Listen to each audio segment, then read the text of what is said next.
Selamat malam para netizen dimanapun kita berada, salam inspirasi bagi kita semua. Wow, ternyata sekarang banyak kritikan-kritikan dari 02 terkait dengan apa yang disampaikan oleh gugatan dari 01 dan 03 begitu kan.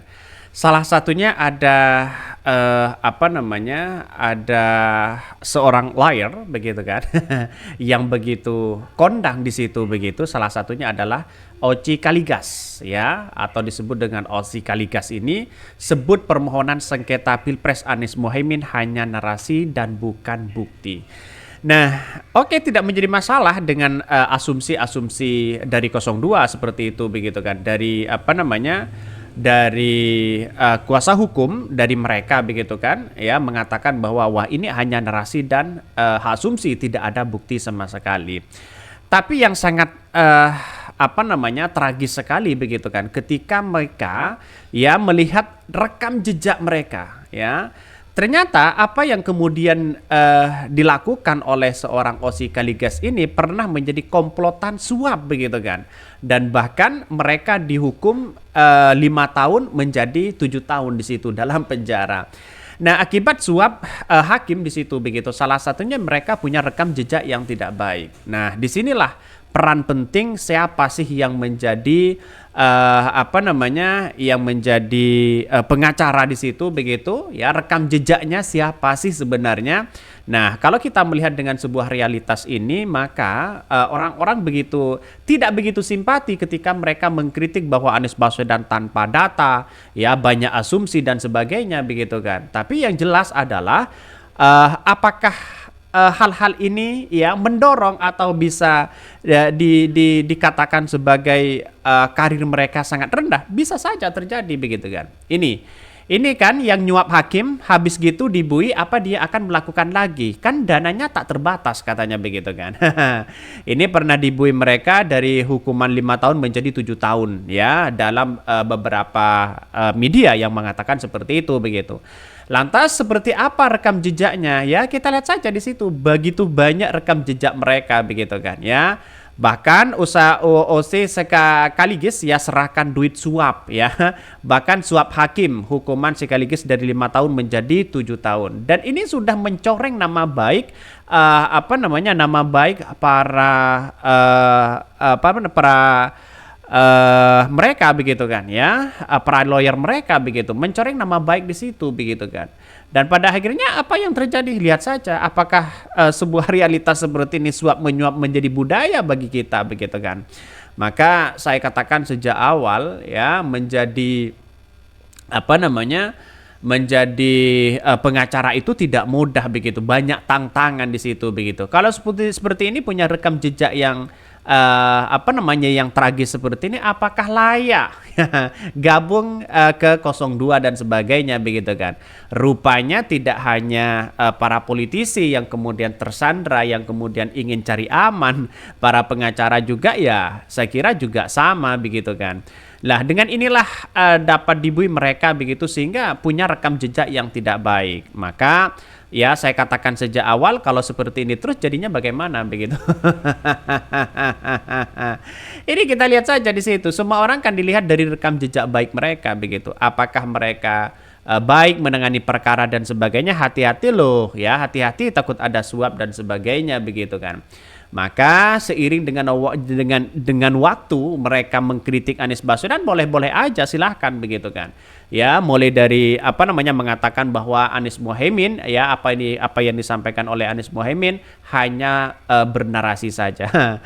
Ada yang mengatakan si mantan napi Oci sekaligus ya dia cacat moral katanya begitu kan. Secara hukum ya mereka secara logika mereka tidak punya rekam jejak yang tidak baik begitu kan. Ya beda lagi dengan Hotman Paris, dengan Yusril ya. Terus kemudian Otto yang punya rekam jejak yang baik di situ begitu kan, dan bahkan bisa dipertanggungjawabkan begitu. Dan pada akhirnya rekam jejak yang baik itu tidak hanya melalui komplotan suap menyuap begitu, tapi bagaimana cara mereka konsisten tidak mencela-mencela berbicara begitu kan. Saya kira banyak rekam jejak dan karir-karir mereka begitu kan, sehingga kalau kita flashback ke belakang banyak yang tidak sesuai begitu kan. Ya kita lihat saja ini.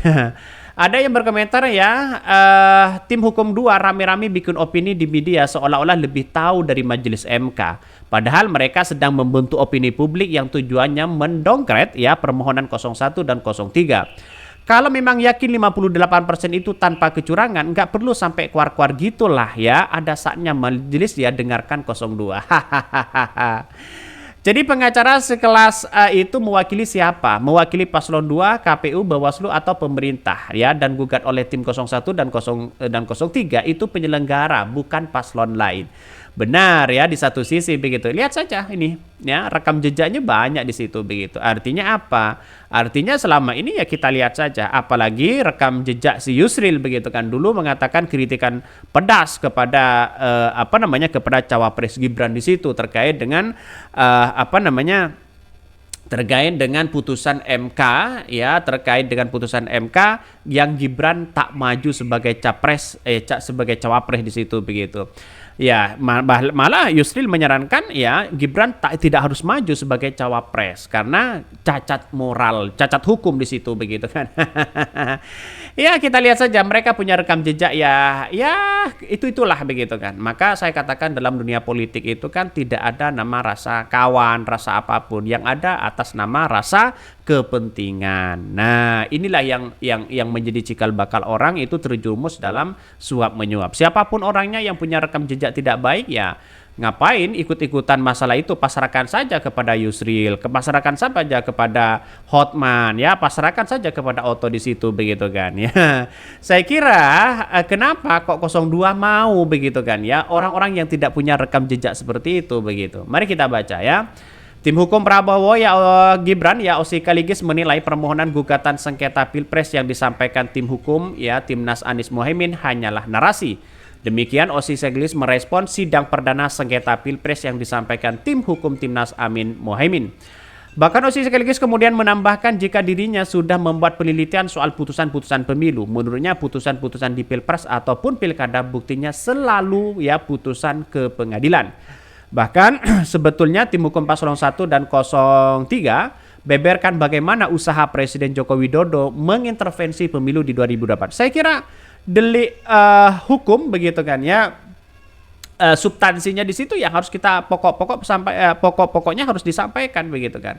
Maka yang terjadi nanti ya MK bisa menelusuri bagaimana bansos, apakah mereka tepat sasaran atau tidak begitu kan ya, sekaligus mereka melakukan ada nuansa-nuansa apa begitu. Nah, inilah ya rekam jejak COC Kaligis begitu, OC Kaligis ya diperberat jadi 7 tahun penjara. Ini Pengadilan Tinggi PT Jakarta memberatkan hukuman pengacara kondang OSI Kaligis ya 5,5 tahun menjadi 7 tahun penjara. OSI Kaligis menyuap Majelis Hakim Pengadilan Tata Usaha Negara PTN Medan ya saat membela kliennya. Bahkan ya ini termasuk komplotan mereka ya, setelah ditangkap anak buah mereka mungkin mengaku pada akhirnya si OSI Kaligis juga kena mereka begitu kan ya. Bahkan merembet kepada dirinya. Alhasil Gatot meminta bantuan OSI sekaligus menyelenggarakan masalah itu. OSI demikian ya disapa lalu menggugat penetapan tersangka Fuad Lubis. Nah, setelah digabulkan ini semua begitu, tapi sepekan setelah vonis, KPK mengendus ada permainan uang dalam putusan tersebut. Tim KPK membekukan anak buah OSI sekaligus ya Gari Bastara Guntur alias Gari saat sedang menyerahkan uang THR jelang Idul Fitri 2015 menjelang lewat ya Panitera PTN Medan. Samsir Yuswan selidik ya punya selidik penyerahan uang suap di atas itu restu OC Kaligis. Alhasil diserahkan komplotan itu ke Pengadilan Tipikor Jakarta untuk diadili dalam berkas terpisah. Ya kita lihat saja di situ. Kena mereka rekam jejak tidak baik begitu kan. Tidak usah ditanggapi kalau rekam jejaknya tidak baik ya. Hanya itu aja begitu. Oke, ya mungkin itu yang kami sampaikan ya. Tonton terus channel Hodari Podcast Rakyat ini karena ada berita-berita menarik dan viral setiap harinya. Salam para netizen, salam inspirasi bagi kita semua. Jangan lupa di subscribe di YouTube Hodari Podcast Rakyat ini.